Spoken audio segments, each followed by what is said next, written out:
Ladies and gentlemen, Binnall of America!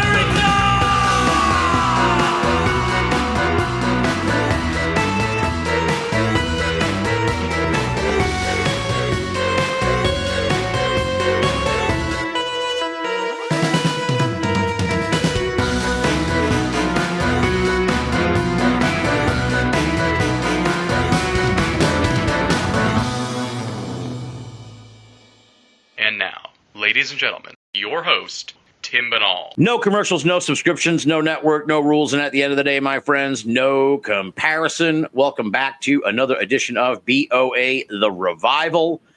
And it's going to be a fun edition of the program tonight. It's going to be a really great episode. I already know that because we're bringing back one of my favorite guests, someone who I really enjoyed talking to. You know, when I was kind of going over, I try to pluck the previous guests from the previous iteration of Binnall of America and sort of use them sparingly so I don't lean on them too much. And so when I was looking at, you know, who should we bring back here on the Revival, I was like, Robert Schneck.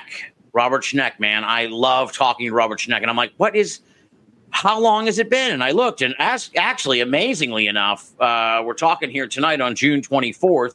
And he was last on the show during the Summer of Strangeness in 2020. So he's on June 29th, 2020, thereabouts. So almost 5 years to the day since his last appearance on Binnall of America. That's a great thing about having a really old show is that you can be like, wow, it's been 5 years since you've been on the show. Other shows, they're done by 5 months. Who are we kidding here, right? So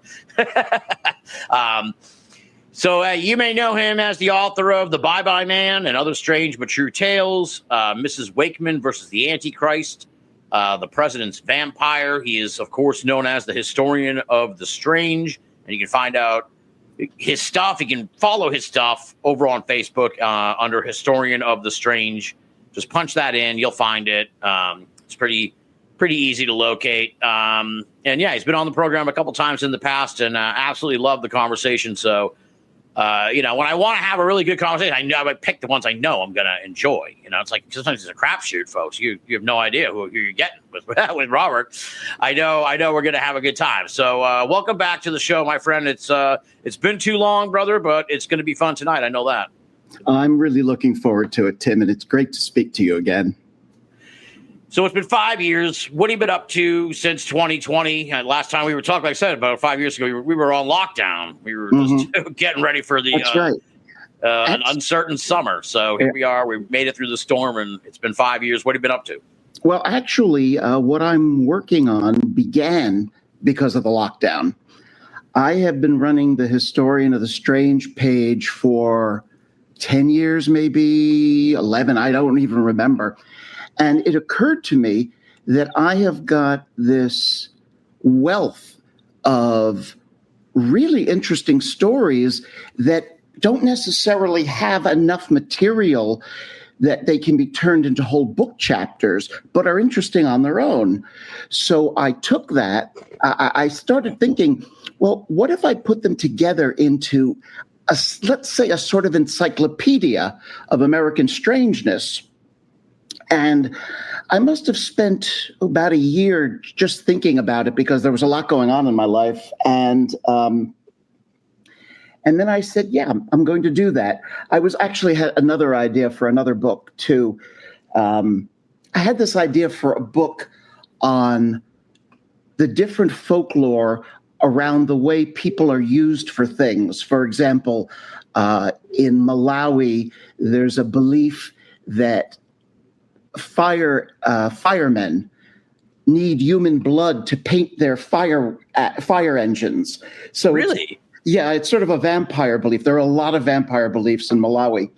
So I was thinking about doing something like that where I look at things like blood, what's that stuff, adrenochrome? Oh, yeah. The thing that, like, the conspiracy theorists say is, the fountain of youth or something like that kind of thing. Yeah. So blood, adrenochrome, fat, for example, down in South America, there's a lot of magical traditions around fat. I think more so than blood. So, for example, there is a belief in people that are called pishtacos, which is not Spanish. It's one of the indigenous languages. And what they are European-looking men who go around and I think they kill people and collect their fat. And they use this fat for various things. For example, if I remember correctly, somebody said that it was because they didn't have enough fat or blood, and that's what caused the Challenger to explode. What? I don't remember exactly. That's quite the leap. Yeah, well, there's this idea in a lot of cultures that building things like a big bridge or a big building requires sacrifices. And there's a belief amongst many people that those sacrifices will be collected. And they send out people to gather the blood, to gather whatever it is they need. And when they have enough, they'll be able to build the bridge. It's a little bit like a foundation sacrifice. Wow. Very interesting. So now when we talked in 2020, you were kicking around the sound. I never thought I'd be saying a sentence like you were kicking around autoerotic asphyxiation. You were hooked on that for a little while. Not as a practitioner, but as a researcher. No, I'm too scared. Anyway, I turned that into a lecture for the Morbid Anatomy Library. Oh, awesome. What? I said awesome. That's awesome. Oh, okay. I'm sorry. And what I did was the hook, the reason for giving the lecture was that I wanted to discuss how people explained, rationalized, tried to make sense of autoerotic fatalities when they had no idea what was going on. Right. So you get some amazing rationalizations. For example, the probably one of the most common ones is that they were murdered by a pervert, and that the pervert dressed them up in women's clothing, gave them makeup, put them in women's shoes, all that stuff, and then hanged them. That's the common. That's often used. Then there's the one where they were. They must have been rehearsing a play, and that's why they were dressed like that. Then there is, they were reading a lot of books, and they must have read something strange, and they decided to try it. Another one is that, I'm trying to think of some of the others. I read a case recently. I don't have it in front of me because but I'll find it after we chat and I'll send it along to you because it was like in the Reddit unresolved mysteries page, which is those people there. People shit on Reddit, but it's like if you go to the niche parts of Reddit where the people are normal-ish, or just not trolls, there's a wealth of great stories and cases that get uncovered in there. And there was one with like an unsolved death, but it was like it had all the hallmarks of the autoerotic asphyxiation. It was by any chance, was it the Indian ghost investigator?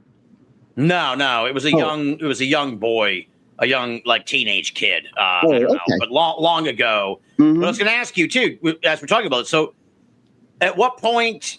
I mean, do we know kind of like when people kind of figured out what this thing was? It's like come up like in the 60s or something. Well, where they kind of put the pieces together. There were specialists who knew about it for a long time. Oh, okay. But it did not become really general knowledge until pretty recently. And it had a lot to do with celebrity deaths. Yeah, David Carradine. Who? Was it David Carradine? Yeah. David Carradine. There was a British official who was found dead in a very peculiar way, and he was almost certainly an autoerotic fatality. And a lot of people think the lead singer of In Excess died while he was doing something autoerotic. So when this became common knowledge, a lot of things began making more sense. I mean, now you can see autoerotic asphyxiation on Family Guy. It's part of the zeitgeist now. Yeah. But at the time, very, very few people knew anything about it. And they would come up with these, they would just try to explain it in strange ways. I mean, one of the stories I'm looking at is a boy named Grimes who was down in Florida in the 1950s. And he was a Boy Scout. He worked at his father's company. He was perfect 1950s teenage boy. And he was found hanging from this tree limb in a clump of forest that was near his house, and in a bizarre position. And he was dead. And this is one of the funny things, because the newspapers were not aware that what they were doing was sexual. They gave them they wrote up a lot more details than you would have gotten if they had known this was sexual. So, they described the position he was in. They actually published a drawing of him hanging upside down in this tree. That's how little they knew about it. But after a lot of investigation, the police decided that it was probably a sexual accident, and that the boy had been looking at, he had probably seen some erotic pictures when he was at Boy Scout summer camp or something, and that it was an accident. In fact, he was probably looking at some pictures with Betty Page. Yeah. Yeah, he was probably looking at some Betty Page pictures, because his father ended up testifying before Congress about trying to make rules restricting pornography. And he used these Betty Page pictures as what he thought were the ones that inspired his son to try this thing and accidentally die. Oh, God. Wow. Yeah. Interesting. Yeah, it's amazing what will happen with this stuff. Yeah.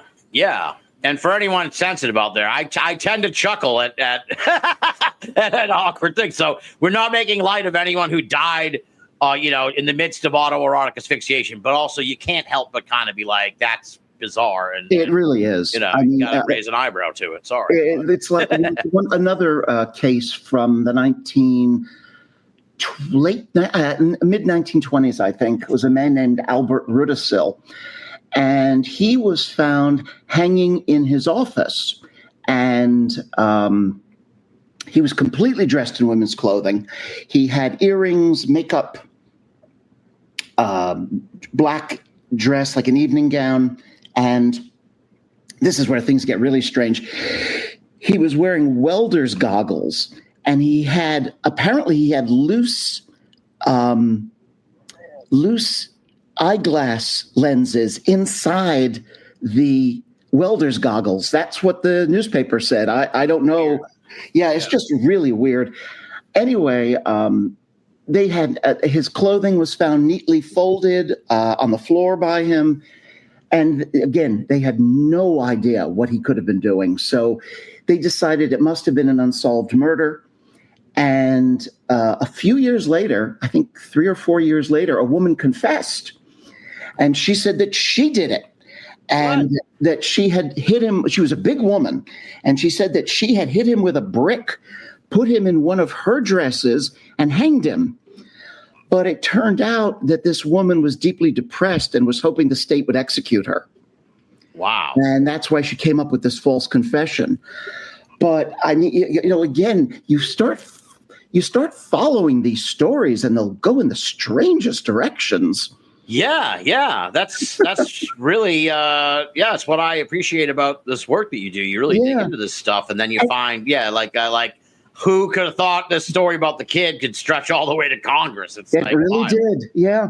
And I've actually got other stories that stretch to Congress. For example, after the Civil War, there were a couple of cases of women who were frightened by members of the Ku Klux Klan and gave birth to deformed children that looked like Klansmen.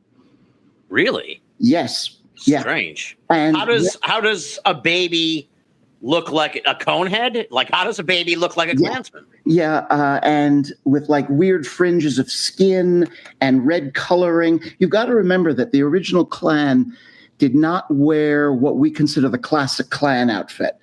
They wore costumes of any kind. Oh, okay, all right. Yeah, they wore devil masks. A lot of them dressed up as wizards, things like that. Anyway, this woman supposedly gave birth to, and it was also the belief in something called maternal impression. Mm-hmm. That was the idea that if something made a big enough impression on a pregnant woman, it would affect her child. Okay. I mean, that's not, my grandmother believed that. You know, the people still believe things like if you eat strawberries when you're pregnant, the kid will have red birthmarks on them and things like that. Yeah. But for a couple of thousand years, belief in maternal impression was very strong. They were still arguing about it in medical booklets in the 1920s.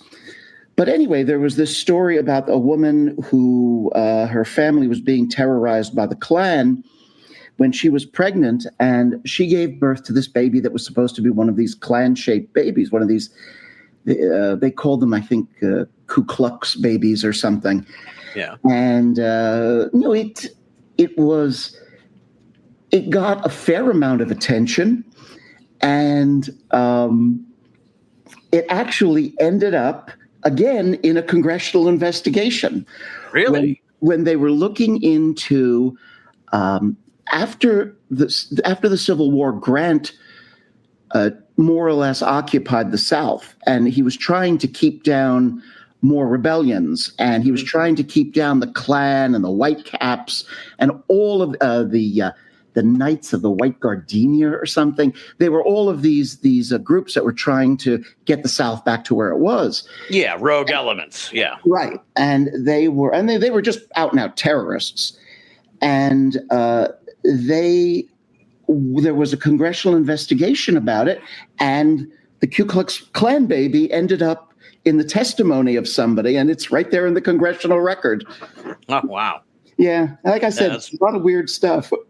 Yeah. Well, as I've gotten deeper into what I do nowadays, uncovering contemporaneous weird stories, I've come to appreciate even more, the stuff that you've done over the years and what you still do, where it's just like, to me, I've said this on other shows where I'm the guest, but it's like, what I love about the gig that I have now is specifically the stories that really I enjoy, are like the once in a lifetime moments that happen, that that this is the only time this has like ever happened in the history of human civilization, and it will never happen again. Right. And it's like so bizarre. And the one I always tell is like, this is what I did a few years ago. I think it was like Belgium. A bunch of friends were out at night, they're partying, presumably 6 a.m. They pull up on the side of the sidewalk in front of a residential apartment building and just bust out a game of Monopoly. And they start playing Monopoly at like 6 a.m. in front of this apartment building right on the sidewalk.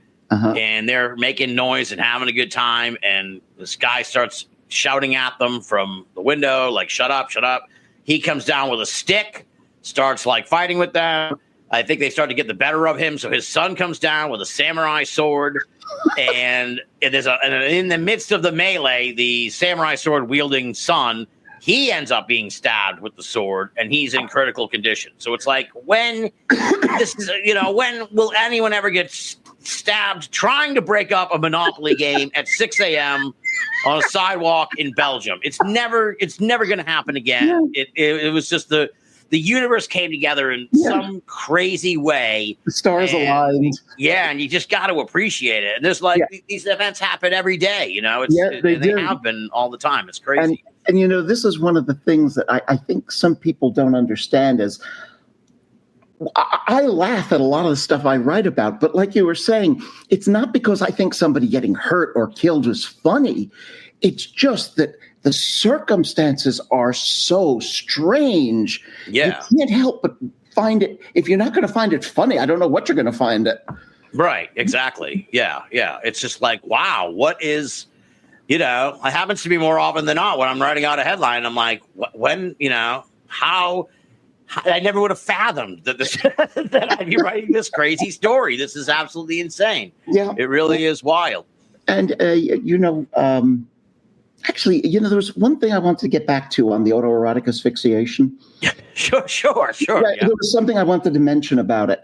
Another problem people have in figuring it out is when family members will find the victim, they'll often like take off the dress, they'll do things, and it makes it much more difficult to explain. Yeah. Yeah. And so they'll do like a little cover up because they don't want to embarrass the person or their family. So that's pretty common. Also, I was telling you about that Albert Rudisill person. It would be if it happened today, the police would probably, he was hanging from a beam. Yeah. The police would probably have gone up to see if there were examples of him using that beam to hang from several times. Like if it had been abraded in a couple of different areas. Yeah. Okay. They could see that, he had been doing this. Yeah. So there are things that the police do that, they're very logical until you don't never think of them until then, though. It's like people who are found hanged with a towel around their neck. That's almost certainly autoerotic asphyxiation because they don't want to leave a burn mark that they have to. Oh, okay. So after they, okay. Yeah, that makes sense. Yeah. I'm done talking about autoerotic asphyxiation. But, again, it's one of those things that no one looks at.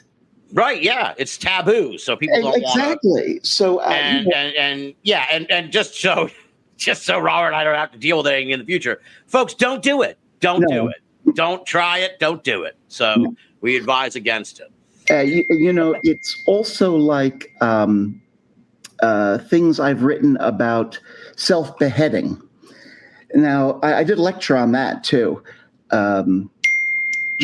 Excuse me 1 second. Okay, I thought that was me. I was like, no, it's me. I don't know what to do about it. Don't worry. It's just going to happen for a while. Anyway, so I did a lecture on people that commit suicide by chopping off their own heads. With the main, it revolved around this story from. My brain used to work better. Lafayette, Indiana. Does that sound right? Louisiana, right? Lafayette. No. This is a city. I think it's a Midwestern city. An agricultural state. But the story revolved around this man named James Moon. And he was a very unsuccessful farmer, but he was a good inventor. He liked to invent weird little things. Mm-hmm. So one day he came into town with a bunch of very heavy suitcases. He checked into a hotel. This was around 1900 or so. He checked into the downtown hotel, which is still standing, and he went up to his room. Then he went out and he had some work done. He had some metal plates attached to this piece of metal, and he had dinner with some friends. He came back to his apartment, and he spent the night opening up the suitcases and putting together the pieces of a giant hinged axe. Now, he installed this hinged axe into the floor. So there was a big hinge on the floor, and the axe was hinged to it. It was held by a string, and the string was on a lit candle. It was wrapped around a lit candle. All right. So what he did was he lay down on the floor where the axe blade was going to fall. He put his head inside a box that had been, he put cotton in it and soaked that cotton with chloroform. And he laid back and just waited. And when morning came, this poor girl, she'd been working there for like 3 weeks. And she opens up the door and she finds this.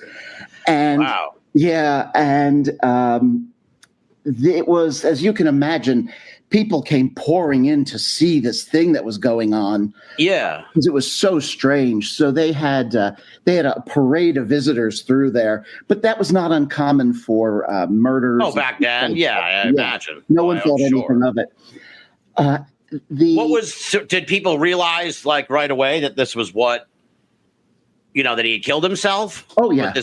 With this Rube Goldbergian suicide machine? Yeah, it was a giant hinged axe. Yeah. Well, he had made it. It was interesting, actually. The suitcases were sized.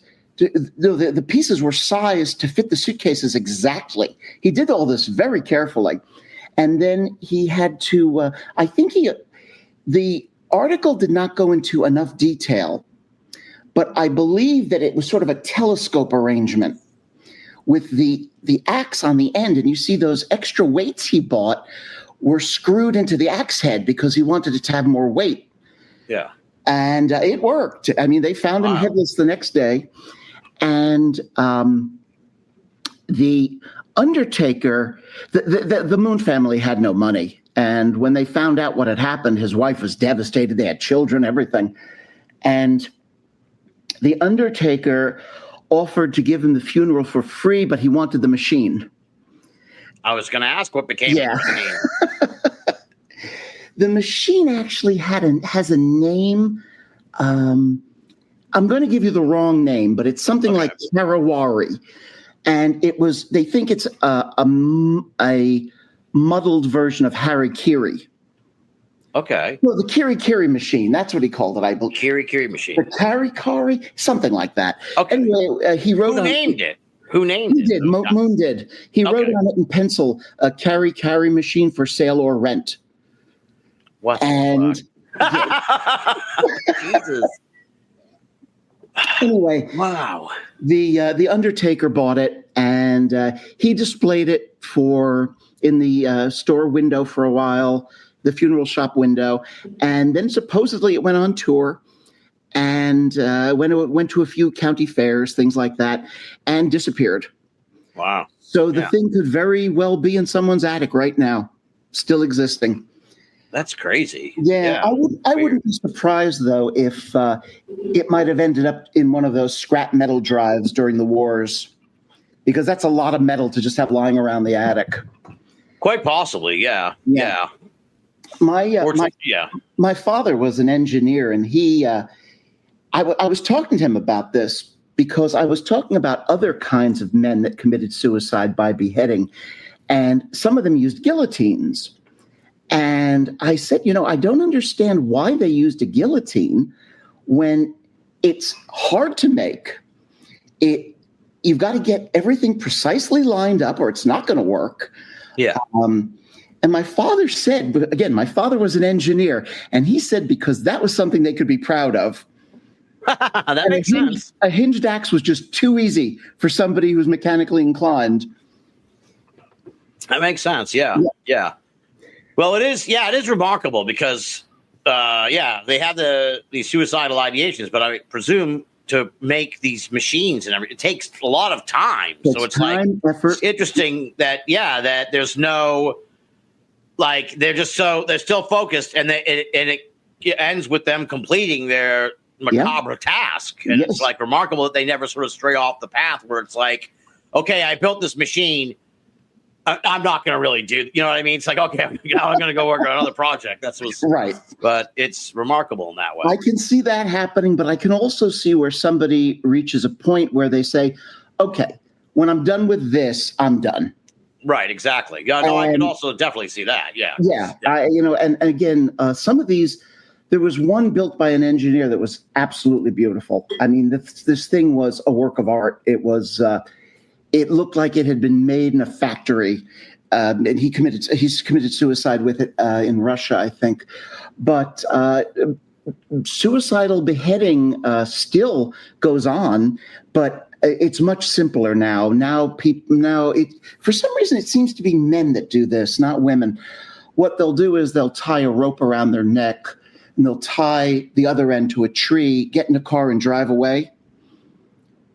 Okay. And eventually you come to the end of the rope, and people that have witnessed this say the head comes off like a champagne cork. Oh, Christ. And I imagine the hands still steer for a little while, but then it's over. Yeah, that's dark. Well, again, folks, if the standard thing, if you're feeling shaky, talk to someone. There you go. So, we want, everyone has someone who loves them, and we love you. So stick around. Let's talk about something else. We'll move on. I meant you plugged someone else's thing, and I was like, oh, interesting. Robert has an interest in this. You plugged someone's video on the Yuba County 5 relatively recently. And this is a case that's long fascinated me. Yeah. And so when I saw that you had plugged it, I was like, oh, I wonder what Robert thinks of this. So what do you think of it? Well, I had never heard of it until fairly recently. Missing persons cases never really interested me that much because, when you're dealing with paranormal stuff and bizarre behavior stuff, and I missed missing persons, and it really wasn't until the missing 411 became so popular, and people were saying, it was Bigfoot, it was portals, it was flying saucers, etc. That was the first time I started paying any attention to it at all, and that's when I heard of the Yuba 5. And when I found the Missing Enigma channel, this guy does amazing research. Yeah. And his name is Nick. I don't know his last name, but the Missing Enigma has some of the best researched missing persons cases I have ever seen or heard of on YouTube.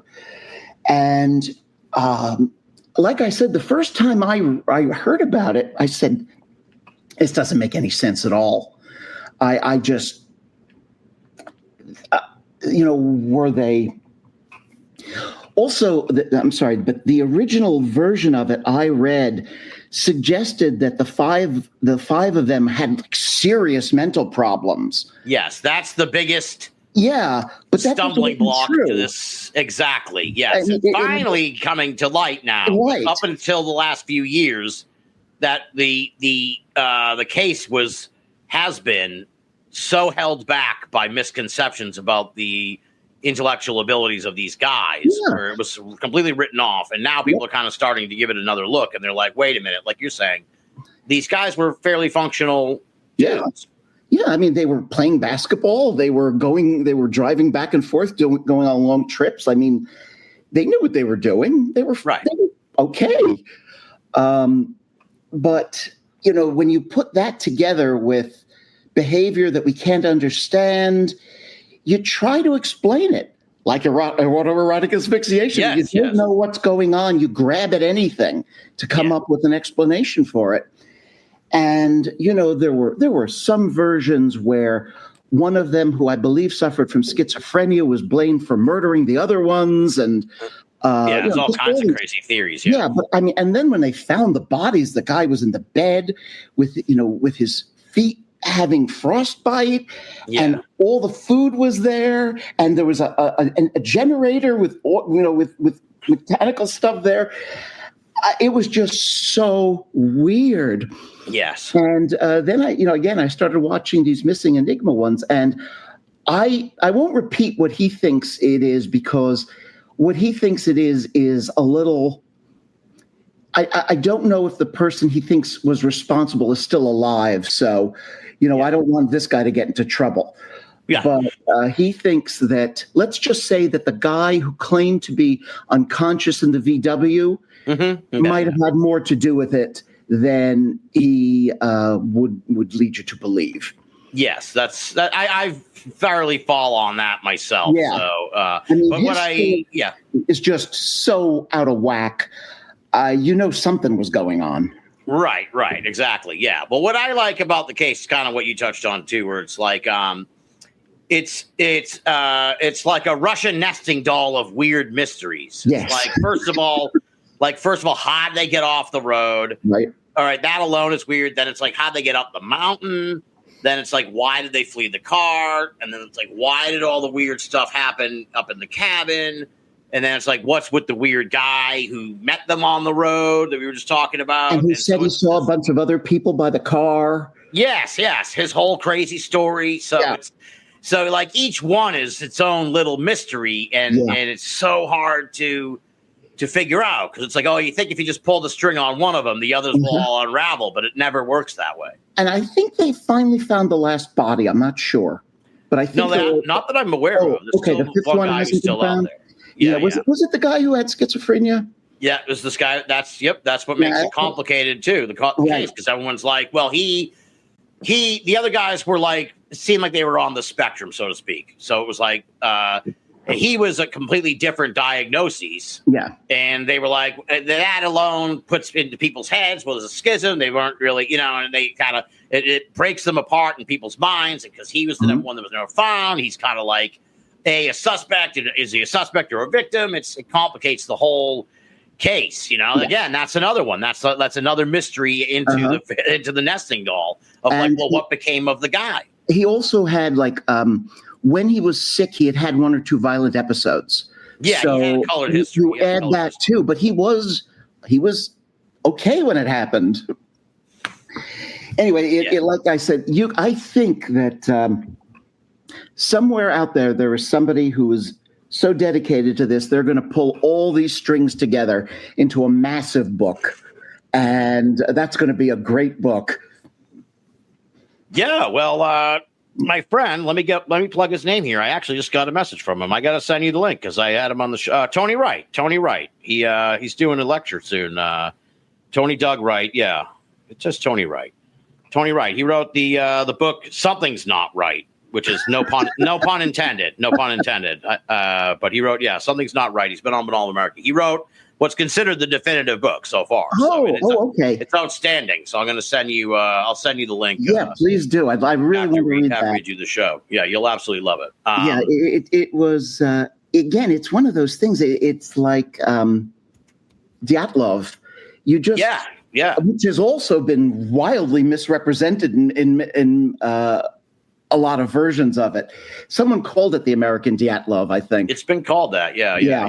And so but again, these areas are accessible. You can just drive up there tomorrow and go see where they were stuck. It's not, it's not an out of the way place. It's just off the road and up a mountain. But again, that is really the first missing persons case that really interested me. Well, it's a sad one, but it's a great case by the sheer strangeness of it. That's I guess what intrigues me, or if I find compelling about missing person cases, is just like there's always two or three sort of weird elements. And you're not sure which one is tied to this thing. If they all are, if you don't necessarily know what's important and what isn't, but there's always like two or three little weird details. So it's like, oh, maybe that has something to do with it, but I'm not sure. It's and then somebody really looks into it, and it turns out that two of those weird details never happened. But we've been theorizing based on that for years. Right, exactly. Yeah. There's always some, the story mutates over time. Yeah, where you're not sure what's right and what's not. There's one other missing persons case that interested me. Not the Bobby Galsh, not that one. That's the one where the newsboy disappeared, and Bobby, there was a series of newsboys that actually disappeared in that area, and his mother she became completely obsessed with it. It more or less took over her life. That never interested me because there was just what happened to her was just so sad, and you see, that's why I don't deal with things that are contemporary the way you do, because I would have to contact the people, and I've had such bad experiences with living people that I just stick to the dead. Yeah.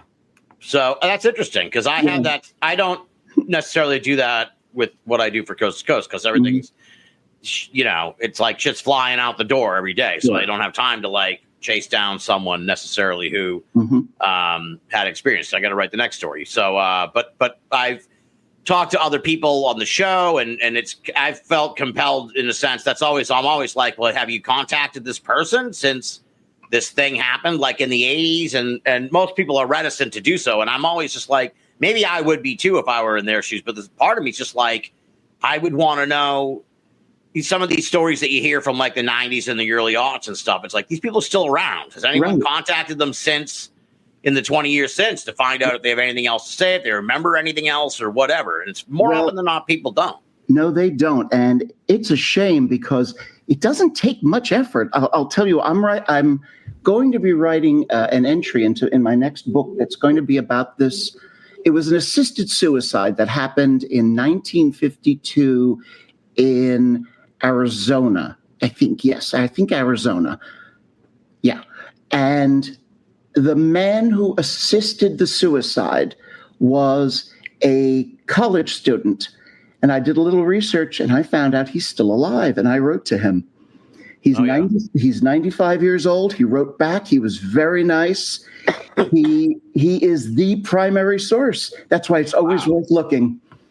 Wow. Yeah. That's remarkable. Yeah. Yeah, it really was remarkable. I couldn't believe it. I was so grateful to him to take the time to do that. And, on something that I know was not a pleasant memory for him.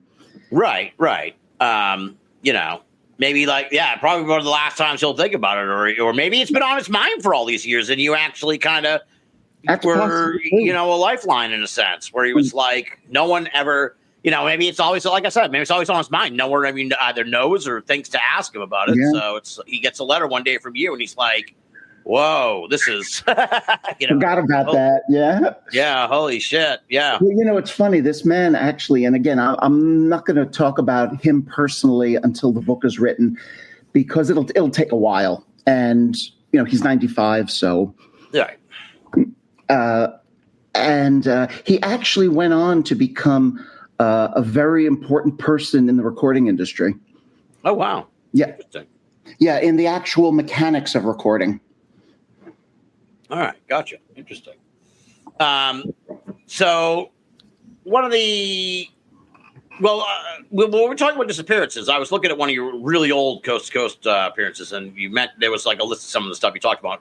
Maybe this is the missing person case you were talking about. Something about 5 young men who disappeared from Newark, New Jersey without a trace. God, I wrote that book in 2017, and so much of it, it was published in 2017, and so much of it has slipped out of my head. All right, I put you on the spot with that one. No, I'm not on the spot. I remember it. There were these 5 young men in Newark who had been, they were playing basketball, and this man hired them to move some boxes. He then he drove them to the place where they spent the afternoon moving boxes. He paid them. Then he drove them back to like a central part of the neighborhood where they could get out and go home.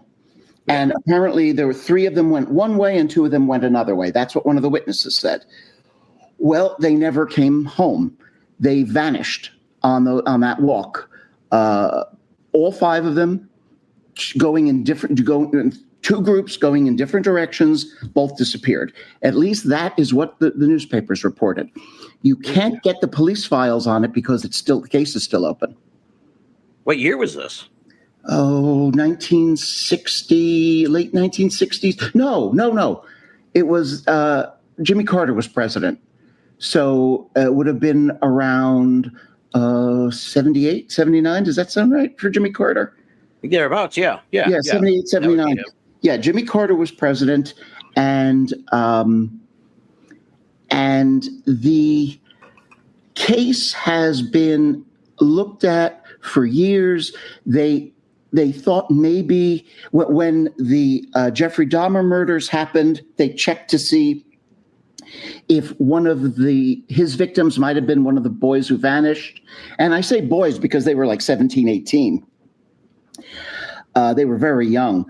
And they supposedly the mother of one of them or the sister of one of them got a phone call saying they were locked up in Washington, D.C., and that they would be home eventually or something like that.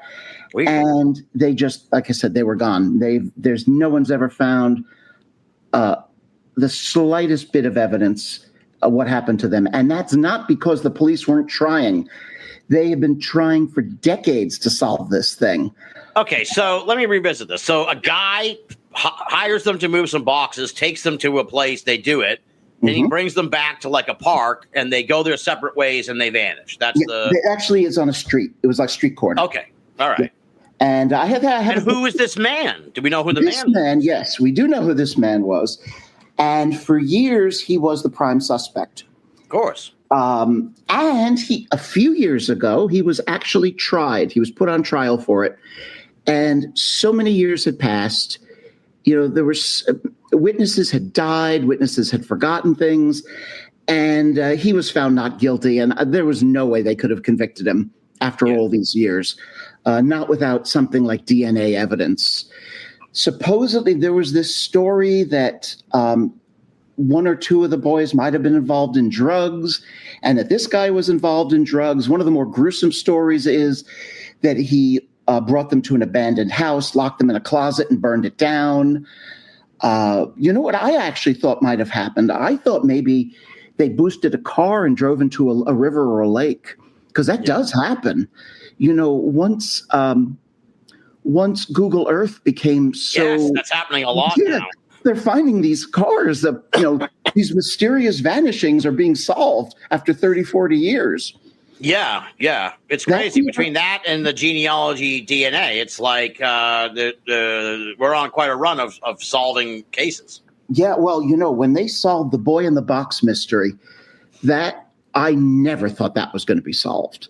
You're familiar with that one, right? The vaguely. Yeah, there was a body of a little boy. He was abused.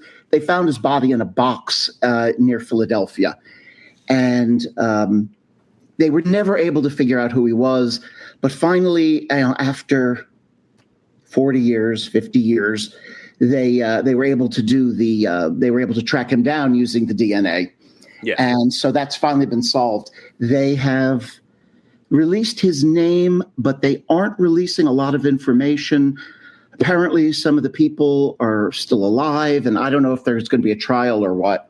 Yeah. So that's sort of up in the air right now.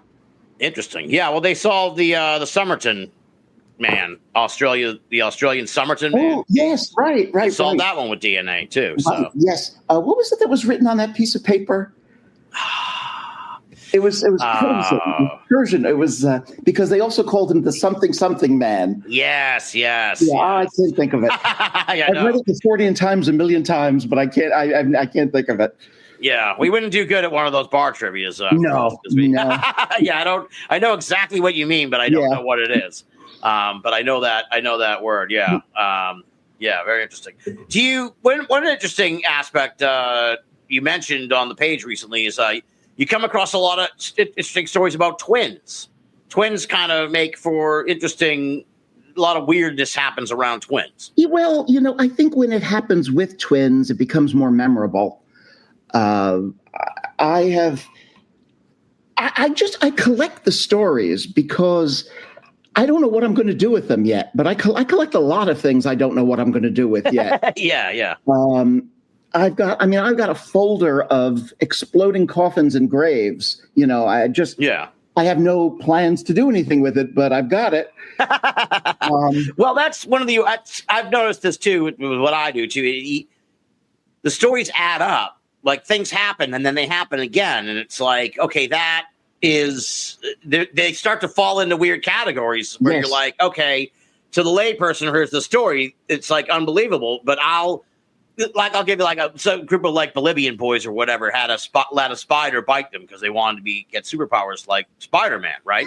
This happened 2 or 3 years ago, and I see the article everywhere, and I'm like, oh, what the fuck, man? And I click on it, and it's like, oh, wait, this happened again? Because I had covered the exact similar incident 5 years earlier in Bolivia, to a T, and I'm like, I was going over I'm like, wait a minute. And I'm going through all the details, and I'm like, no, this is a second occurrence of this happening. So it's like, okay, now suddenly get into some weird trends and stuff where weird things happen. And it's like, okay, this weird thing happened again, which is, that's even stranger almost. I would be willing to guess that if you had access to a Bolivian newspaper base, you'd find older ones.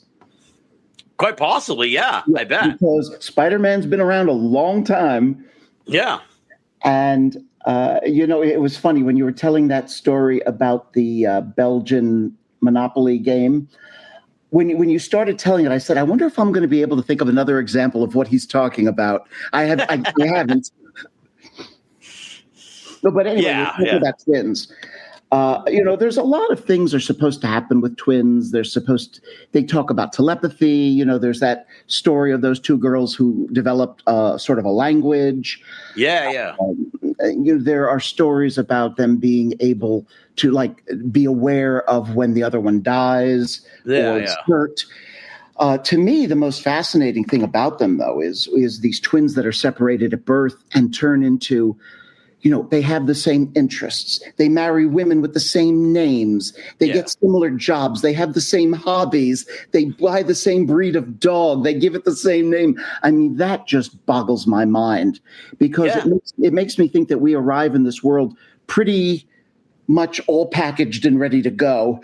It just depends on what happens to us. It'll influence us, but we're all one piece when we come out. Yeah, it is crazy. It really, those are the kind of stories that definitely make you sort of think about the nature of the universe and the nature of humanity and us and all that. Yeah, it's like they really, really blow your mind. It's like, what is going on? Also, kind of, it's somewhat similar in a sense to these stories about people who get organ transplants and then they take on certain characteristics of the person that, they got the organ from. And it's like, I would love, that's just one of those things you would think they would be able to figure out somehow, but they can't because it's so mysterious and it's unusual. Crazy. It doesn't make any sense. And how would a doctor justify that? Although, what do you mean? I mean, it's like, how do you go to somebody and say, I want to do a study? Oh yeah, Funding. Oh my goodness! I'm sorry. That's what paranormalists are for. We do the research that no one will That's right. Do. Exactly.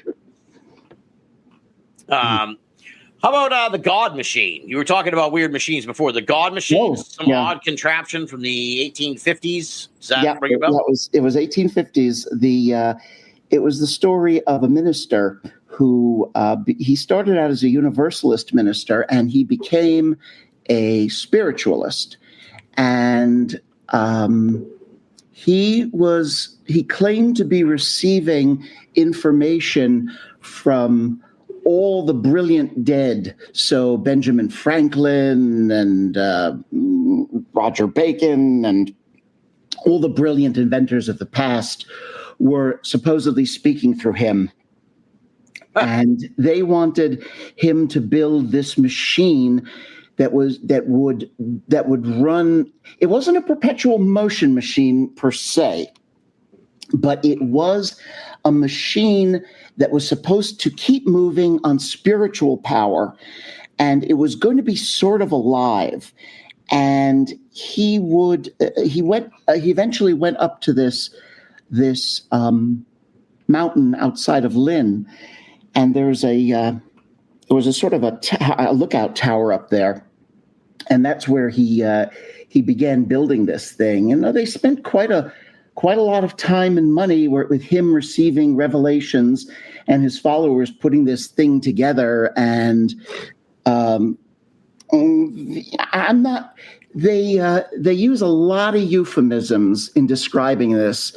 So, but I think like human semen was involved and stuff like that. Yeah, I mean, they talk about like it needed his essence, that sort of thing. All right, I got you. And that's what that usually means. And a woman supposedly gave spiritual birth to it. So one of his followers lay down and went through the whole birth experience while the machine is sitting there. And then I think it was supposed to come to life, but it didn't. It had magnets and tin and precious metals and interesting. Yeah, no one really knows what it looked like. Sadly, no one ever drew a picture of it or anything like that. And the John Murray Spear, who was the spiritualist involved, and he was sort of a cult leader in a not horrible way. I mean, he was just he was a crank, is what he was, and no one knows what became of it, but he later built a spiritualist commune called Keantone, and the buildings were all built on spiritualist principles. So they were all round, and they all sat on these glass balls or glass rollers or something, which was supposed to help their spirituality. It's hard keeping up with these things. This is 1850s that he had the God machine. Yeah, it was 1850, 1851, I think. That's amazing to think about. Like, I mean, you think like, you know, I mean, when you hear these kind of stories, you imagine it's like the 60s or something like that, you know, when all these cults were going crazy. So it's really remarkable to think that this sort of odd cult-like activity was happening in the 1850s in Lynn, Massachusetts, right near me. So it's like I got to dig more into this case. Well, look at the remnants of it around. Well, it's funny. I was watching a true crime video once, and this woman said, you know, the Manson murders were the first cult human sacrifice in American history. And I said, no, they weren't. And I started collecting material on that too. And a lot of them took place in the 1850s, 1860s, 1870s, because either religious fanaticism or spiritualism mixed with religious fanaticism. There was supposedly a cult on an island right off the coast of Maine. I wanted to write about that, but the local historical society wouldn't help me because they said a lot of these people are still living here and they don't really want this story to come out anymore. Yeah. That was the first time an historical society did not help me. But I'll go back eventually. We were talking about something odd before. It was one of those just weird little things. By the way, I wonder if there's a connection between the spider bites and the people injecting butterflies. You heard about that? You didn't hear about the kid who injected butterfly into him? No. Oh, yeah, he died from it. He injected butterfly wings. No one's sure why yet. Like as a drug, like he somehow. No one knows why. At least I haven't come across an explanation. Maybe this happened recently. Oh yeah, very recently. Yeah, just do a search on injected butterfly wings, and you'll find Look it up. Weird. Yeah, but I'm going to tell you about one thing that is really dumb, and I'm going to say it on your show because I know you have a lot of listeners, and I want to find out if anyone else has ever happened if anyone else has ever known this. I write in public places, restaurants, pizzerias, diners. So I'll sit there for 3 or 4 hours. And I see a lot of people come and go. Of course. And every once in a while, I will see almost the exact person take the seat of the person who left. So I'll give you an example. One time I was sitting there, very fat woman further from me, her skinny little husband across from her. They get up, they leave. The table is then taken by a very fat woman and her skinny little husband. And the most I've ever seen were 3. And it was 3 exceptionally beautiful women all sat in this one seat, one after the other, in a McDonald's in Brooklyn. Now, I'm just curious if anyone else has ever noticed this, like waiters and waitresses have ever seen something like this. I'm not making anything of it. It's just something I have noticed. Interesting. Yeah. I'll have to look for that if I ever am in a spot where I hang out somewhere, even like an airport terminal or something like that. Exactly. If you've got the time, take a look. And of course, it's so subjective. I mean, like what I consider a beautiful woman, someone else might not, Sure. Yeah, exactly. Yeah. It's just one of those dumb things that I've noticed over time. And I can't help wondering if other people have had that happen or noticed it. Well, I'm going to look for it. Now that you kind of put that out there, I think, and other people will too. And maybe it'll, other people will notice it too. It's interesting. Yeah. I haven't really even thought to look for it, or even I've never noticed it before. Well, have you ever sat in a diner for 4 hours? Not particularly. No. See, I do that all the time. I do most of my writing in places like that. So you just start to notice things after a while. Yeah, it's interesting. I'll have to, like I said, I'll keep an eye out for it. And now your listeners have heard about it. They'll start to keep an eye out too. Exactly. Yeah. Now you mentioned I love you, Robert. I think that you remind me a little bit of me because you're sort of like you have all these ideas you want to do, but you're so busy, you're so busy and sort of that like you never really kind of do any of the specific things per se. Because you mentioned on the page recently, you're like a book I was thinking about writing, Poltergeist Girls. Yeah, you said, and I was I'm like, Robert, write one of these books already. Like, come on, dude. Well, what are you doing to me? The book on Poltergeist Girls, I was really interested in because no one has ever written a follow-up book on Poltergeist Girls, and some of them have had bad things happen to them.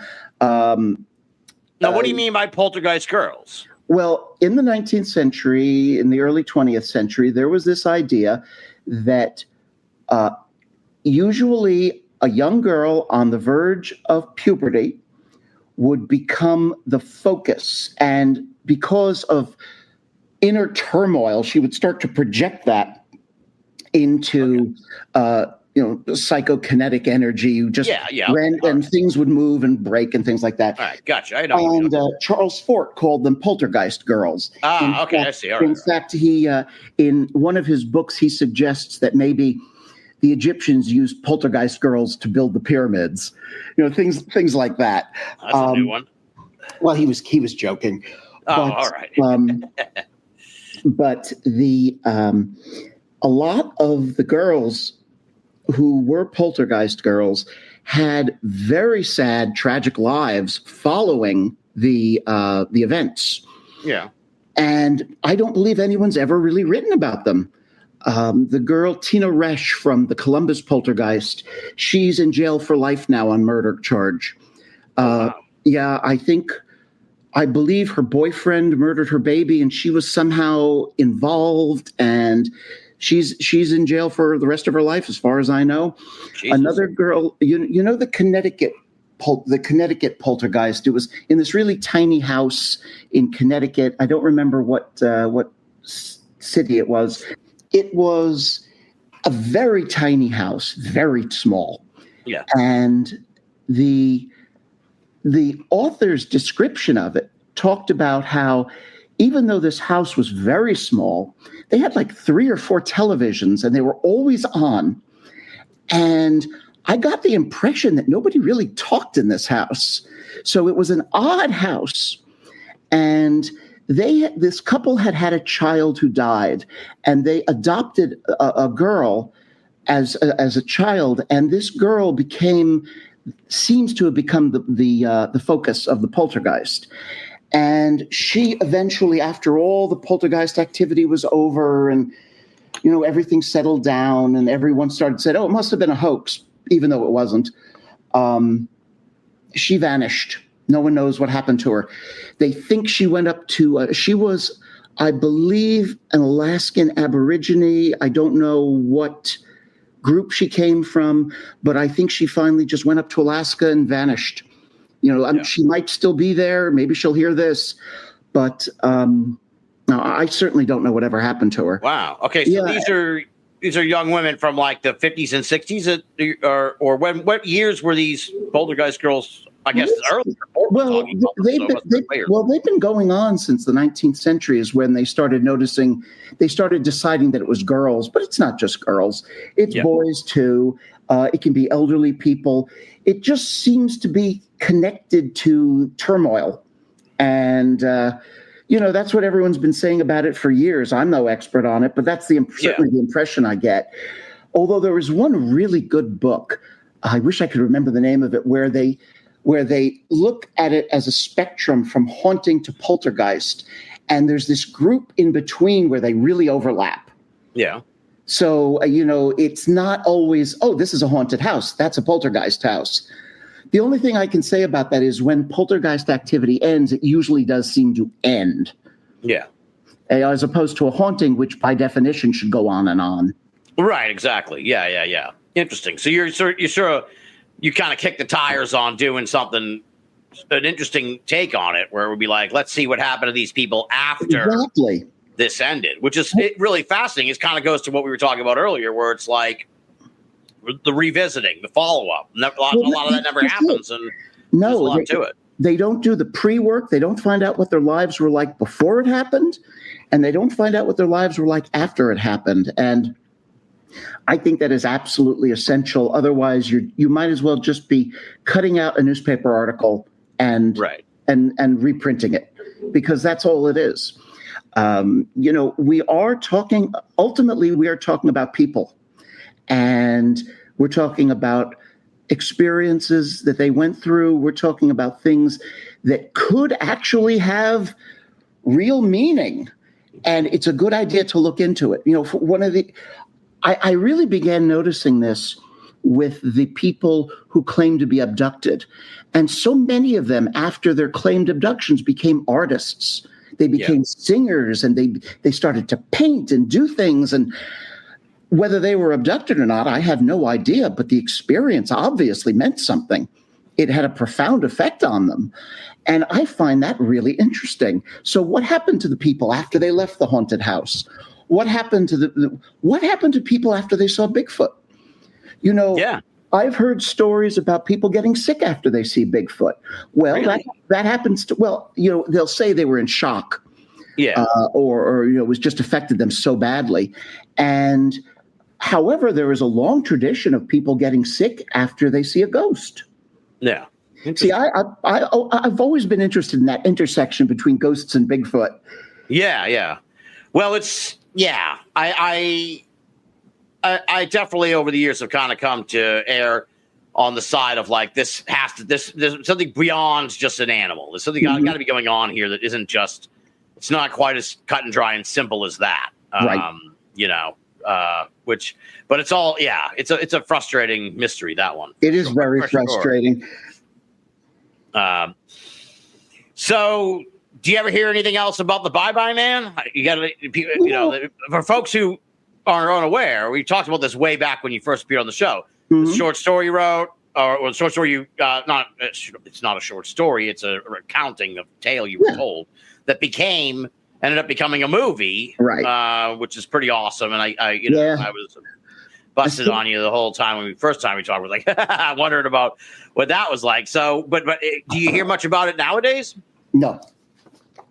The only thing that's happened recently is somebody contacted me asking for permission to make the documentary about it. And I told them I would love for them to make a documentary about it, but I don't own any rights. Yeah, right. You signed it all over for the movie. Yeah. However, if they go directly to the book and start from there, I think they can do it. I don't know.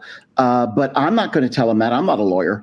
Exactly. So I told them that they should really contact whoever owns the rights to it, because I'll tell you something. Once you've dealt with these movie people, you do not want to do anything that goes against that contract. It is first of all, it's 50 pages at least, and it's written in lawyerese, and they can sue you for anything. So I stay off it completely.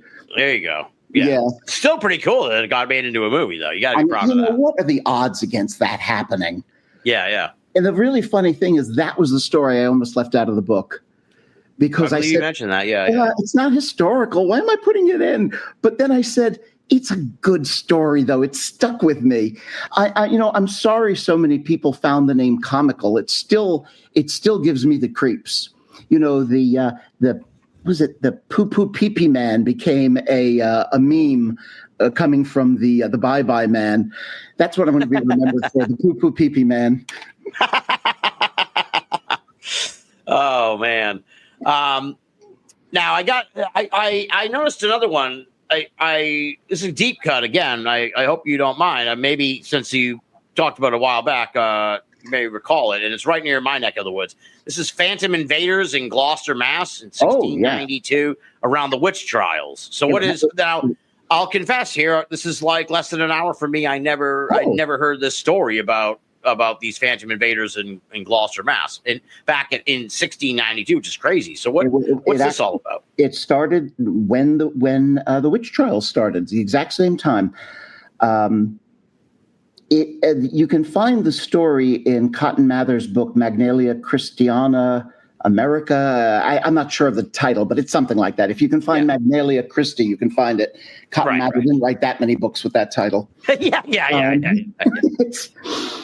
Anyway, what happened was there was a group of farmers out by Cripes. What is the name of it? It's by the ocean in Gloucester. It's near Gloucester. I wish I could tell you the specifics, but I wrote that a long time ago. It's fine. Yeah, we don't need totals. But what happened was they began to see these farmers who were out there were very worried about being attacked by Indians. They were worried about being attacked by the French. And of course, the witch trials were going on. It was a very tense time. Anybody who's read about what was going on in the Massachusetts colony during Salem, during the witch trials, knows that there was a lot going on at the time. That was a very stressful period. But these people who were out, these farmers who were out there, began to see mysterious people running around in the distance. They would see them run by in the woods, and they would see them out in the fields, and they shot at them and nothing happened. Or in one case, one of the figures fell down, got it back up, and ran away. These people would run through fields without leaving footprints. It was something very strange was happening. And the main person in this was a guy named Ebenezer Babbitt. In fact, there's still a lot of Babbitts in that area. Yeah. He's the one who kind of was at the center of a lot of this stuff. He was the one you went to ask about it. I mean, the local people actually withdrew to one of those specially built log cabins that was really like a little fortress, a strong house or something. Yeah, okay. Yeah, I gotcha. They actually withdrew to that at one point. It was they were so worried about it. But this went on for went on for a little while. They did not know what was going on. They thought these were ghosts, these were demons, these were soldiers. They didn't know what was going on. And eventually they got word to Ipswich, and militia was sent from Ipswich. They chased them around for a while, the same figures, and then they vanished. And that was it. And like 99% of paranormal stories, it just sort of petered out. Right. Yeah. Babbitt was a strange character, though. His mother was claimed to be bewitched. She didn't live in Salem. I forget where she lived. Might have been Essex. I don't know. But she claimed to be bewitched, and I believe that Babbitt had the Salem girls transported down there to see if they would respond to her the way they were responding to witches up in Salem, and I think they did too. So Babbitt was quite a character. There's even a piece of geography named after him called Babbitt's Neck, which is a little neck of land going out into the water. Supposedly, he killed a bear with a knife right by there.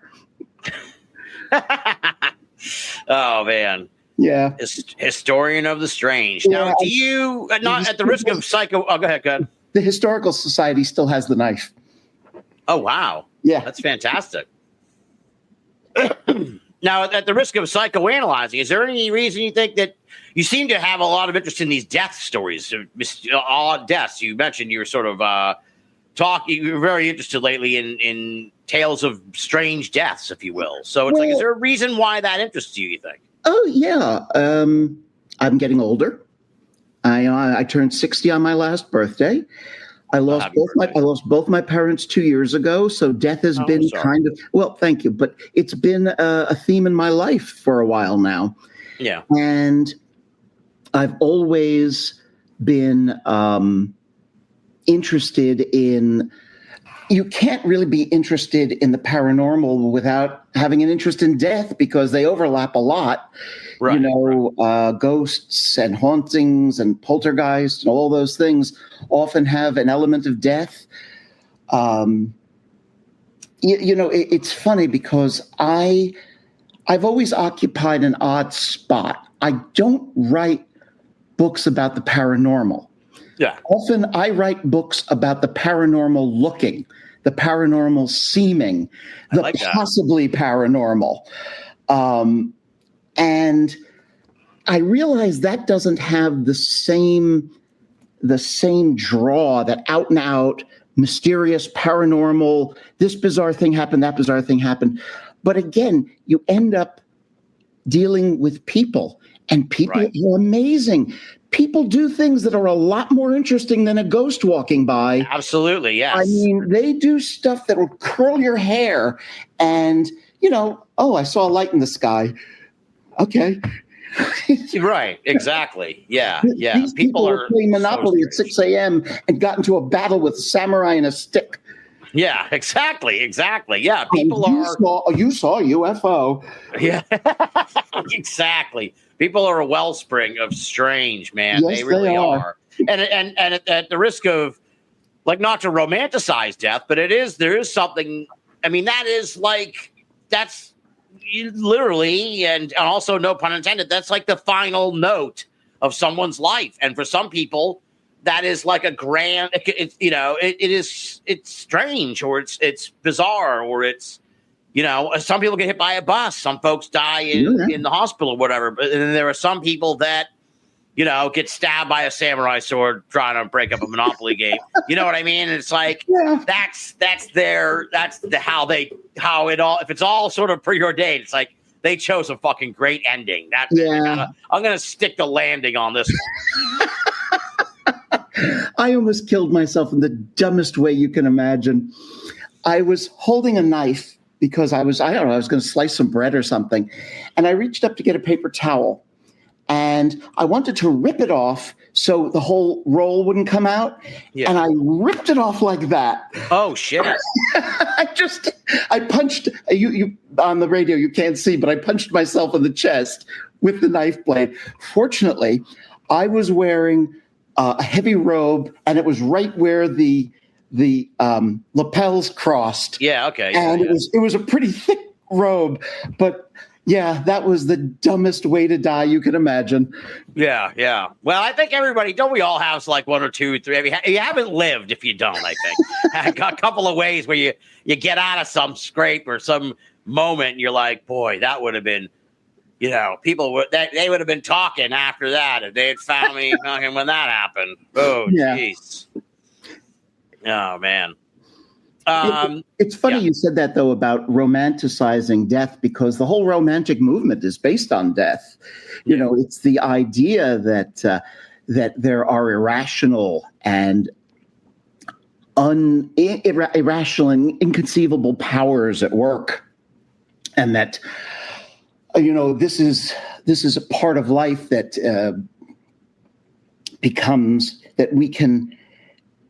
Oh, gosh, how do I say this? They were coming out of a period of rationalism, so they kind of went the other way and just went an over-the-top way. You still see romantics. I mean, the goths are romantics.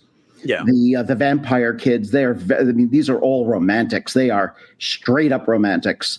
And I don't know if they would accept that title, but they are. Yeah. It's well, it's a strange world nowadays. How do you go? I have a guest. He'll have come on prior to you now. At this point, I have this huge list of folks that I've talked to in the last few weeks. And he's unearthed these stories just from the Ohio area, similar to what you do all around. So, like, how do you find your stories nowadays? Has it gotten better in recent years? Like that newspapers.com. I hear people. I mean, I've signed up for it, but I haven't really got a chance to dig into it as much as I'd like. But it's like the information's much more abundant, these archives and stuff for strange things, as long as you kind of know how to look. But has it gotten better for you to find weird stuff? Well, most of what I have found, but not all, most of what I have found has come from newspaper databases. Yeah. And I use newspaper.com and newspaperarchive.com.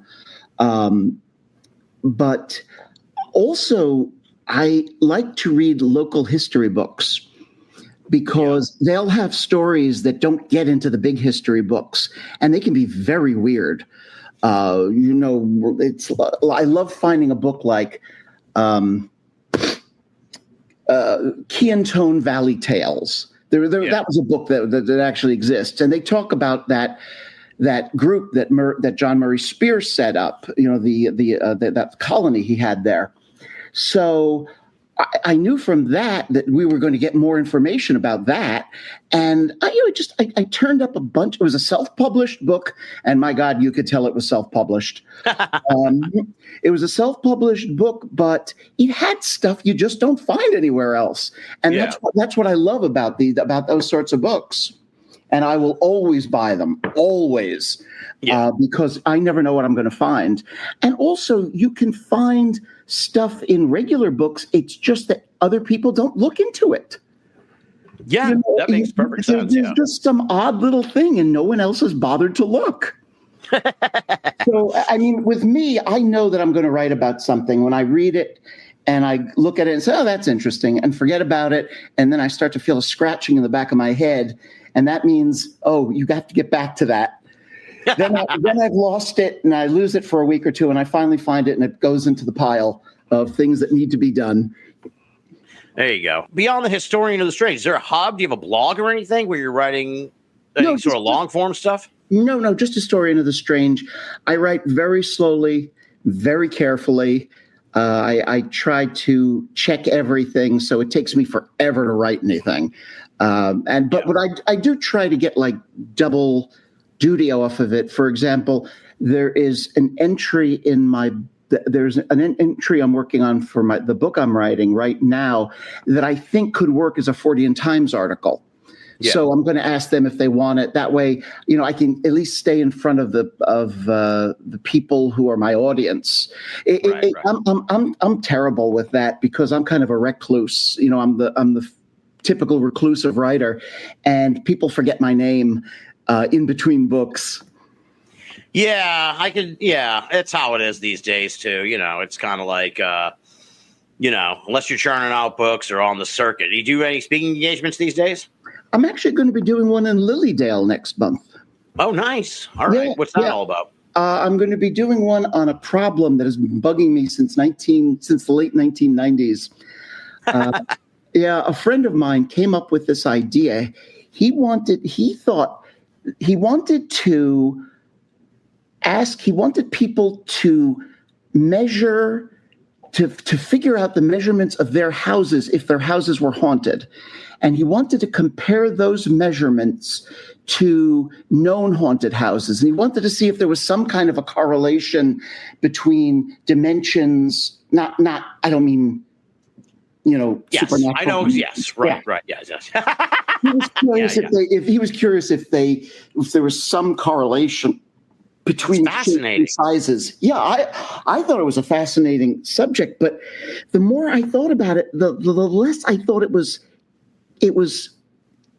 The less I thought it would work because I just thought it had too many variables.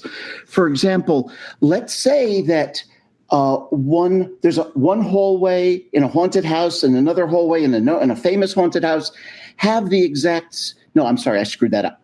Let's say one hallway has the exact same dimensions as a hallway in a haunted house, but that hallway in the haunted house is made of brick.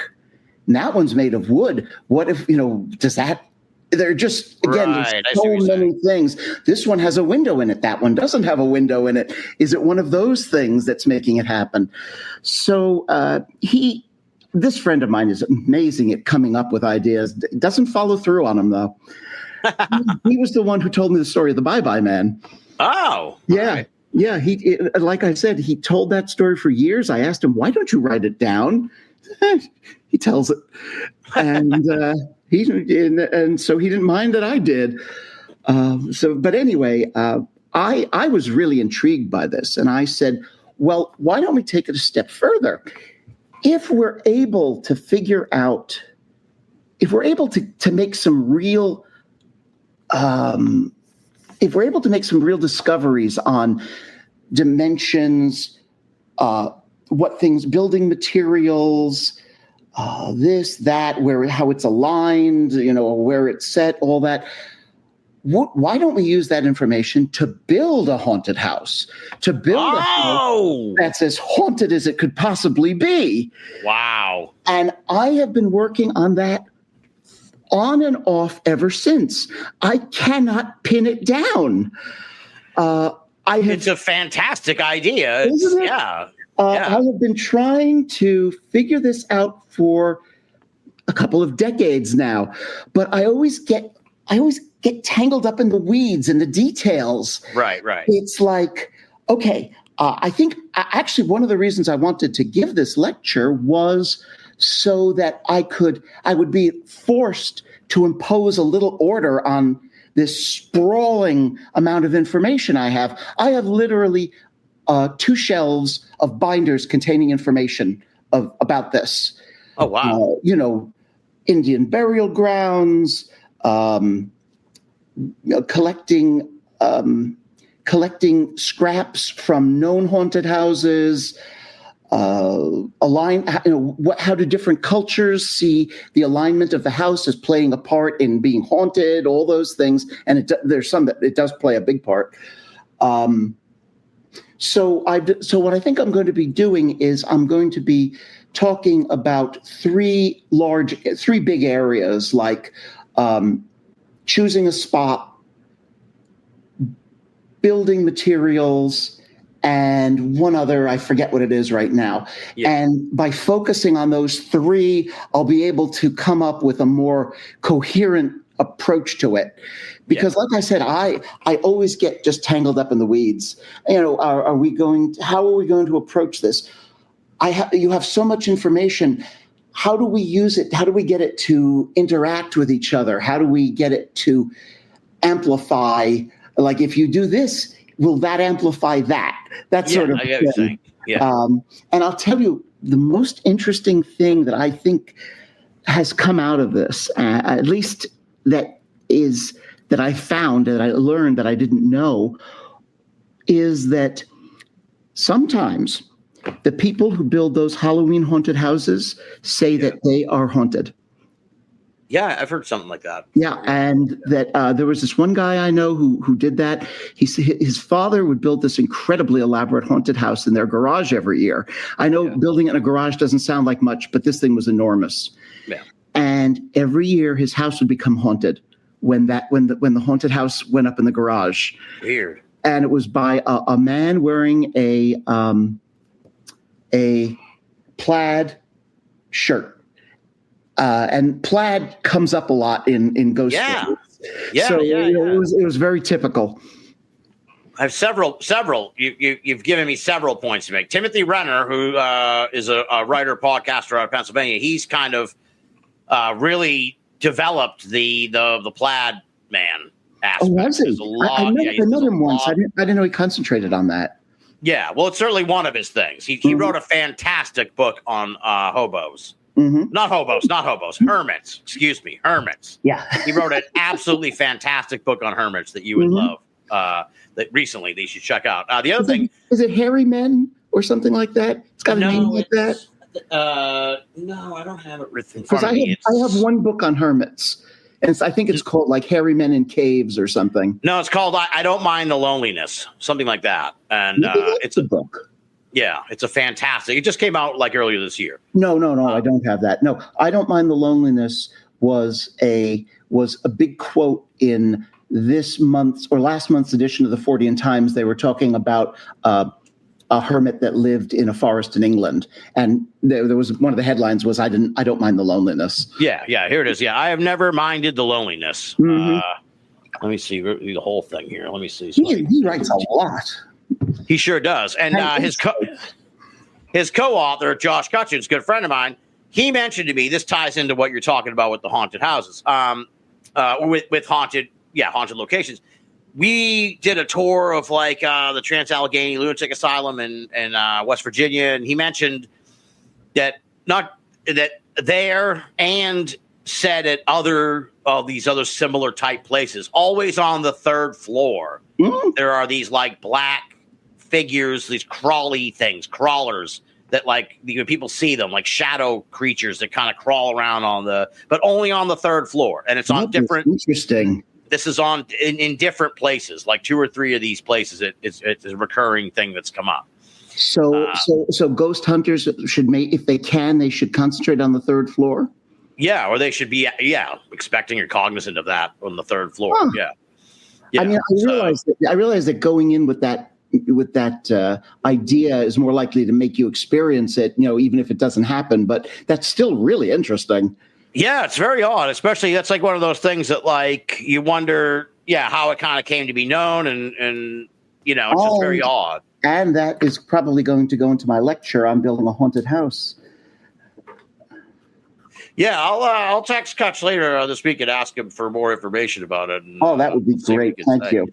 And the third thing I was going to say, what you were talking about is, what the idea you're talking about is also kind of what a dream I guess I have, and probably many people have had, is you take all this UFO information and you throw it in and you use the AI, and the AI should maybe be able to come up with the recipe for a UFO sighting, where it's like, all right, it has to be on May, this date. The person has to be, 17. Right. And they had to be this far from their birthday, and and the weather conditions. And if you could make it all together, you'd be able to conjure up that. And I imagine it's probably kind of like that with some of these other phenomena in a way. There's just so many different things that tie into it that exactly. Yeah. You hit the right combination and then you got it.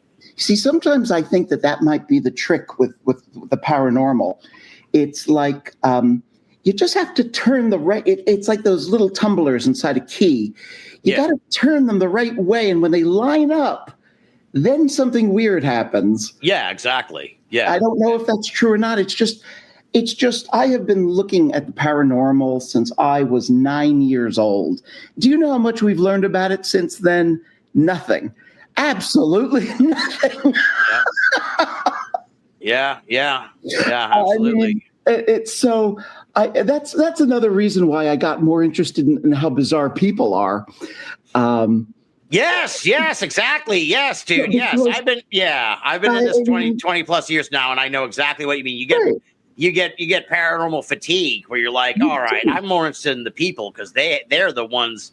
How many times can you talk about the light in the sky? And to carry on what you were saying, I was on a show recently talking about sort of getting into this, and I was really into it as a kid. Get out of it in high school, college. When I first got back into it, when I was like in my early 20s, my first thought was like, well, things have to have I haven't looked at this in 10 or 15 years since I was a kid. They must be really close to getting Bigfoot. They must be really getting closer to solving this UFO thing. And like, to my profound disappointment, I discovered that everything was the same as it had been when I was 10 years old watching Unsolved Mysteries. Exactly. And so again, work with what you have. You have the witnesses. You have their experiences. You have their psychology, their interests. You can find out what was going on. You can look at an urban legend and say, what does that urban legend say about the society at the time? There are all these things. There's a lot of information out there, except nothing ever explains the paranormal. Right. Yeah. Exactly.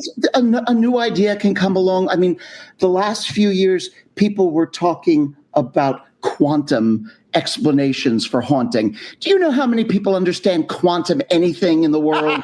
Maybe 3. And, and I hear these ghost hunters going on about it. Well, quantum this and quantum. You don't know what you're talking about. Dimensions is another thing. What do you mean? Energy. I had a guest obviously. Energy. Oh, energy. It's the catch-all. It's like, what is this? What is this energy? It's just the mysterious energy that powers the paranormal. Mm-hmm. And, people have been sliding by on that for thousands of years, but I don't find that satisfying. I do find things satisfying, for example, when new experiences start to appear, like black-eyed children. I don't know where the hell that came from. Yeah. These bizarre Wendigo sightings. It's gone from a really interesting, Aboriginal monster demon to this kind of scary thing in the woods, modified Bigfoot thing. Yeah. All of these skinwalkers have gone from a rarely understood, almost the only people that had ever heard of skinwalkers before, the 1980s was anyone who read Clyde Kluckhohn's book on Navajo magic. Yeah. Strangely enough, I had a copy of it. You just name dropped it. I assume you were. I had a copy. Yeah, and I was fascinated by that because it was just, wow, this is. What also fascinates me is when you move into a culture where the belief is it matters.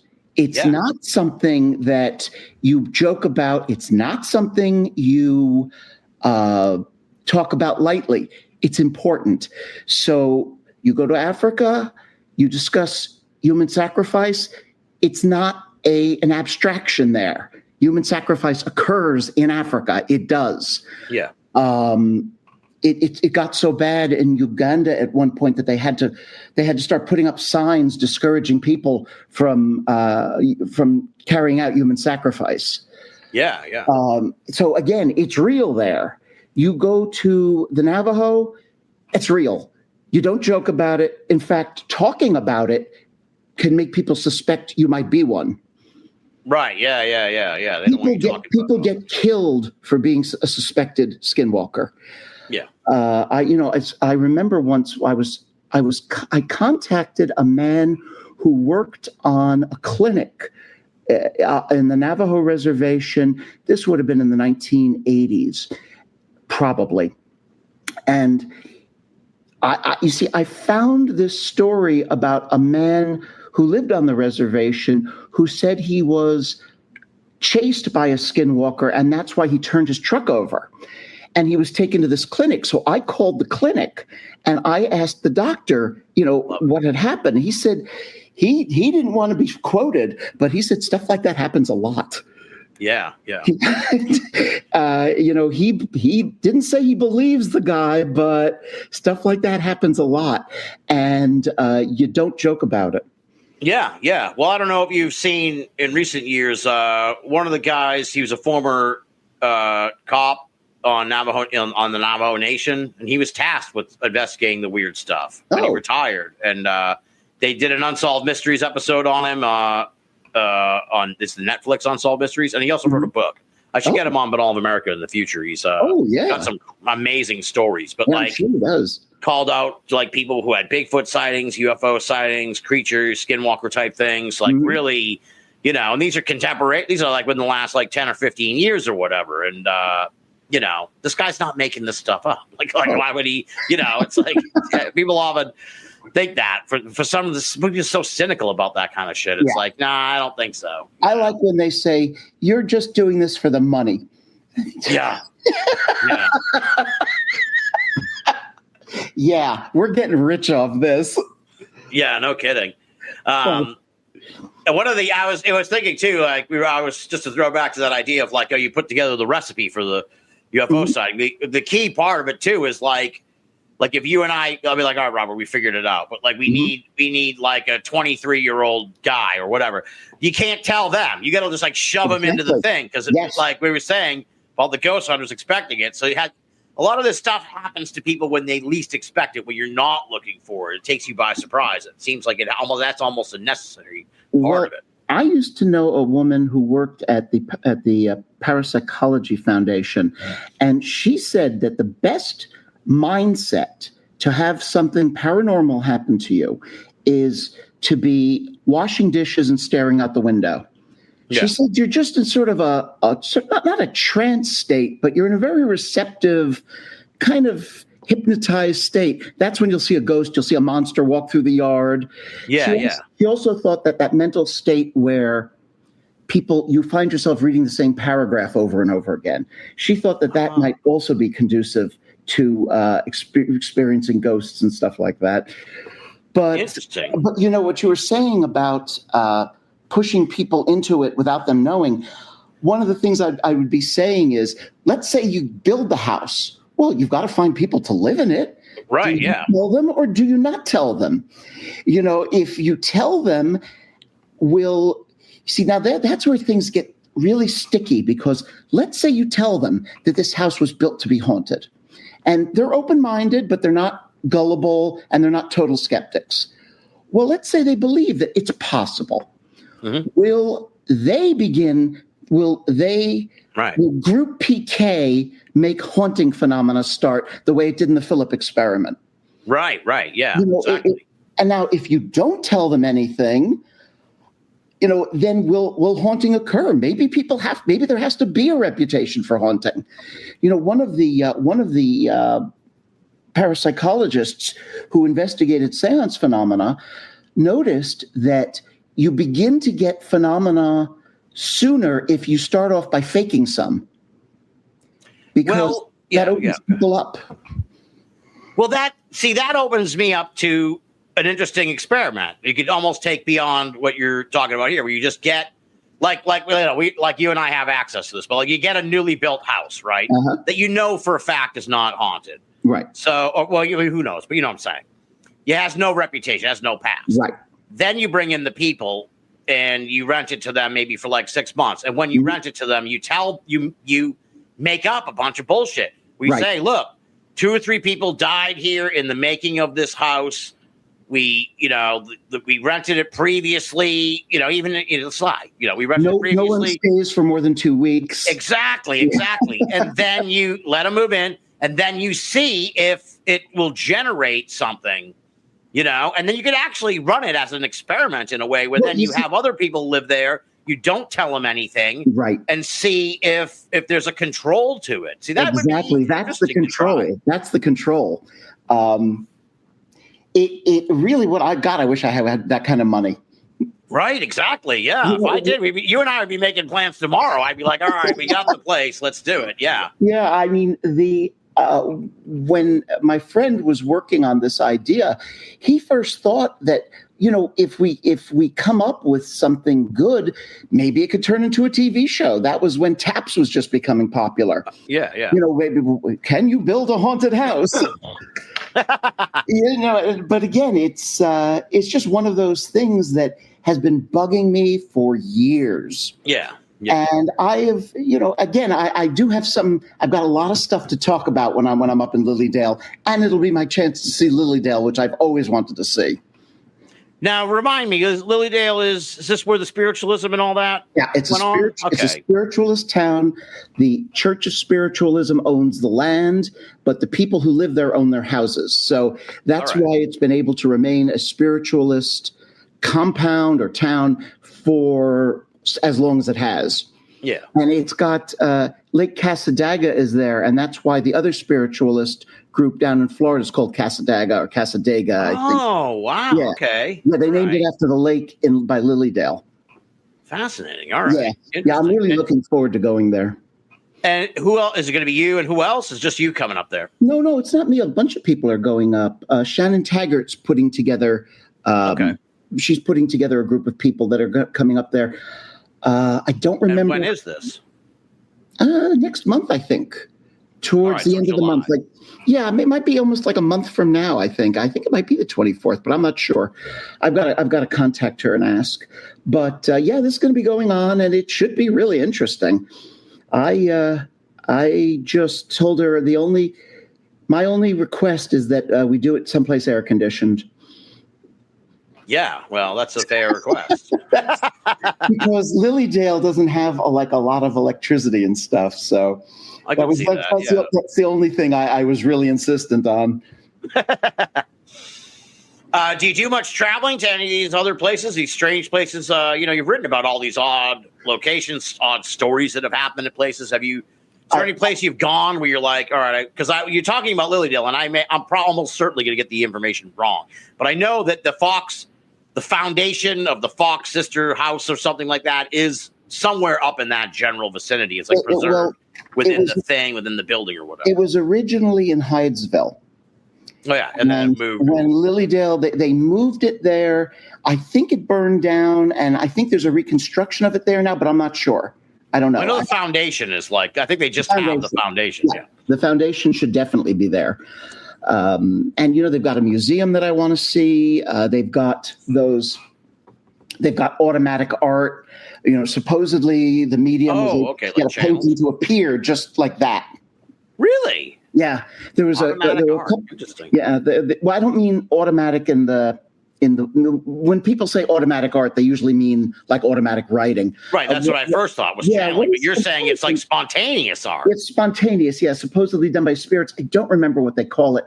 I know that there were two mediums called the Bang Sisters, and they specialized in it. And that I think they've got a couple of their pieces up in the Lilydale Museum. I actually bought a drawing recently by a psychic who claimed to be able to see your spirit guardian and ascended masters. He's got hundreds of big drawings floating around. You can buy them for very little money. I think I spent $70 on it. And it's this great big picture of this green colored man. And it just knowing that it was done by a psychic for psychic reasons, I had to have one. Yeah. Especially since I could afford it. Yeah. I'm going to check that out. That's interesting. Yeah. I can't remember his last name offhand. I'll look. It's probably on History of the Strange somewhere, I bet. Yeah. It is. Yeah. Yeah. Not too long ago, because I have a picture of myself with it. One of the things our mutual friend Lauren Coleman has noticed over the years with a lot of these strange stories is what he calls like the name game, repeating names. Have you noticed this yourself in your research over the years, the repetition of names and characters and places? I never would have noticed if Lauren hadn't pointed it out. I mean, I never would have. Yeah. And now I always check, always, because you never know. I mean, when the same name pops up over and over and over again, it's one of those things where I don't know what it means, but I can't help noticing it. Yeah, Lafayette's one of them that he points out all the time. It's a big one that shows up all over the place. Mm-hmm. That's why I was bothering me that I couldn't remember the name of that city where Moon killed himself with the giant hinged axe. Yes. Well, maybe once we said Lafayette, but Lawrence Lafayette. He'll catch it. He'll catch it. Actually, this is a little off topic, but James Moon's brother killed himself a few years later. He shot himself in a hotel room. And his story about what he did with the giant axe, I can't prove it, but I found some hotel folklore about people finding suicides who had killed themselves in wildly elaborate ways. And I wonder if some of that, might be a folkloric version of the moon suicide that just hung around in hotel folklore. Oh, okay. Interesting. So much like many a hotel has a story of a ghost or whatever, you're saying many hotels or some hotels have folklore of strange, elaborate suicides. Yes. And interesting. Yeah. Every time I stay at a hotel, I always ask the people who work there if they have any good stories. Same when I'm on a plane. I always ask the stewards and stewardesses if there's any good stories about this plane, and they always have them. Oh yeah. I do that when I ride an Uber. When I'm taking an Uber somewhere, I'm always like, "What's the weirdest thing you've encountered on an Uber?" I have to do that. Yeah, I get some good ones. I did that once. The guy was from Chile. Chile or Argentina. I know they're both long, thin countries. I don't remember which one. But it involved a wooden chest full of gold coins and a sort of a spirit thing with like a sprite or I forget the word they use in Spanish for like a fairy type creature. But it was this elaborate story about the thing being stolen, and it happened to his father, and it all because I asked the Uber guy. Wow. Because he asked me what I did for a living, and I said, I write about this sort of thing. And I said, do you have any good stories? And he did. Yeah, that's crazy. Yeah, that's wild. That's a good one. I mean, I remember one flight I asked, it was a very long flight, and a stewardess told me that they have a lot of elderly Filipino people want to die in the Philippines. Yeah. So you'll often find a lot of very old Filipinos on airplanes, and they don't all arrive. Oh no. No, yeah, and that what she told me was they actually have like a sort of a big plastic tub to put them in. Jesus. They have like a protocol, essentially. Yeah, that's what she told me. I don't know if it might be folklore among stewardesses. I don't know, but that's what she told me. It was like wild. One of those big plastic things that you could pop the air out of.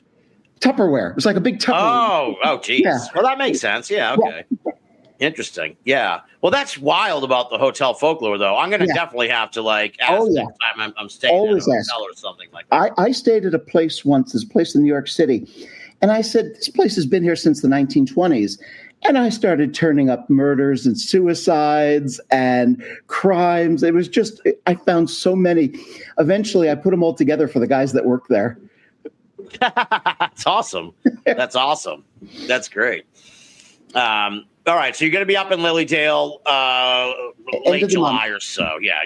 We'll make sure. There is, if you look a little bit online, just Lilydale lectures. This, in July. Shannon Taggart has a whole page on it. So look her if you look up her stuff, that's as far as I know. That's the only thing I have booked for now. Like I said, I don't do it a lot. Yeah. I'm a very introverted person, and it does take a lot out of me. But I love doing it because it's a chance to meet people who have the same interests that I do. And I just don't know many like that. Yeah. We've had the pleasure of hanging out a couple times, once down in Baltimore. I really enjoyed that. Yeah. I don't even remember. I with all due respect to people on the event, I still have to chuckle that how we ended at the Dave and Buster's on the last day. It was just kind of like the perfect sort of like paranormal. One day we were at this really nice museum and everything. The next day it was just like this blaring fucking skee balls and shit, children's birthday party next door. And it was like, what? This is so surreal, and I love every minute of it. Do you remember the lecture given by the guy who wrote about that song about the miners, and one of them got eaten? And as a matter of fact, Maxim Furyk, he's going to be the guest on tomorrow's the episode that'll come out on June 25th. He's coming out tomorrow. I didn't even make the connection between the three of us. That's amazing. Until you brought that up. But yeah, he was there in Baltimore too that weekend. Yeah, and Josh Cutchin. What are the odds? Yeah, that was a really good time. The SWI attacks, Fort Fest. Yes, Fort Fest. Well, man. All right, so you got the speaking engagement, and people can find out more from you at facebook.com/historian of the strange. Yeah, I better post something about it soon because it is next month. Yeah. Like I said, you'll have better luck looking for Shannon Taggart stuff. And just looking up Lilydale lectures this year. Make sure it's 2025. And, because of the things I work on, I'll probably be doing something at the Morbid Anatomy Library again. This book is going to have a lot of odd little things in it. It's going to have, there's an entry on carnivorous horses. Oh, nice. We did a long show on, a famous Binnall of America episode on meat-eating horses. Oh, great. Well, this one involves this. I have one entry on a horse named Doc that kept eating all the sheep on the farm. Oh, boy. All right. Interesting. Yeah. Our paths crossed there for sure. Yeah. People love that's classic Binnall of America. Like, I can't believe, where'd you find that guy? All right. Yeah. So Historian of the Strange on Facebook. And you got, what's the status on this book? Like, is it kind of you said it's going to take a few years. You're going to take some time. It's going to take a few years. Yeah. And I'm not going to go to an agent or a publisher until I have it mostly done. Because I write too slowly, and if somebody, I know this sounds crazy, but one of my deadlines was for a year, and I didn't even come close to making it. Yeah. So now I write the book first, there and you go. Someone will publish it. All right. Yeah. Well, please do, because your stuff is amazing, and your knowledge is amazing on this stuff. Your research into it's incredible. You have a fantastic eye for talent, if you will. You have an eye for you have an eye for what makes for a really great, weird story, and that's why I love chatting with you. Oh, thank you. It's been an absolute blast tonight, and it won't be another 5 years till we get you back on Binnall of America. It's going to be much sooner than that. I've always got something weird going on. Awesome, man. Thank you so much. Sure. Glad to be here.